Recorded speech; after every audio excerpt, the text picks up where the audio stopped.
YCP అధినేత మాజీ CM Jagan ప్రస్తుతం పార్టీని విడిచి వెళ్లే నేతలపై హాట్ కామెంట్స్ చేశారు. వెళ్లే వారిని ఎంతకాలం ఆపగలమని మనసులోని మాట బయటపెట్టారు. బెంగళూరు నుంచి తాడేపల్లి వచ్చిన వైసీపీ అధినేత జగన్ ను వివిధ జిల్లాల నేతలు వచ్చి కలుస్తున్నారు. బుధవారం విశాఖ, తిరుపతి, నంద్యాల జిల్లాలకు చెందిన పార్టీ నేతలతో జగన్ సమావేశమయ్యారు. దాదాపు గంటకు పైగానే నేతలతో మాట్లాడారు వైసీపీ అధినేత.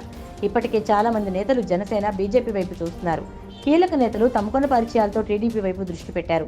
త్వరలోనే కొందరు నేతలు వెళ్లిపోతారన్న విషయం తెలుసుకున్న జగన్ కీలక వ్యాఖ్యలు చేశారు. పార్టీ విడిచి వెళ్లిపోవాలని అనుకునే వారికి ఎంతకాలం ఆపగలమన్నారు జగన్.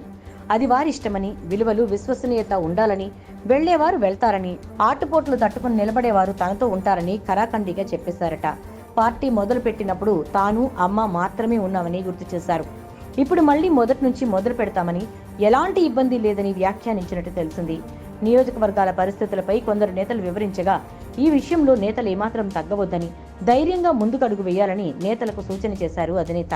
చాలా మంది నేతలు సైలెంట్ గా ఉండడంతో, అన్న మీరు మాట్లాడాలని వైసీపీ అధినేత జగన్ అనడంతో పలువురు నేతలు నోరు విప్పారట. ఇదే క్రమంలో బీఆర్ఎస్ నేతల వ్యాఖ్యలు తమ పార్టీపై ప్రభావం చూపాయని చెప్పారట విశాఖకు చెందిన నేతలు. విభజనపై ఏపీ ప్రజలు ఇప్పటికీ ఆగ్రహంతో ఉన్నారని, ఈ సమయంలో వైసీపీ గెలుస్తుందని పదే పదే బీఆర్ఎస్ నేతలు చెప్పడం ఫలితాలపై ప్రభావం చూపిందని అన్నారు. ఆ మాటలు విన్న జగన్ లైట్ గా స్మైల్ ఇచ్చి సైలెంట్ అయ్యారట.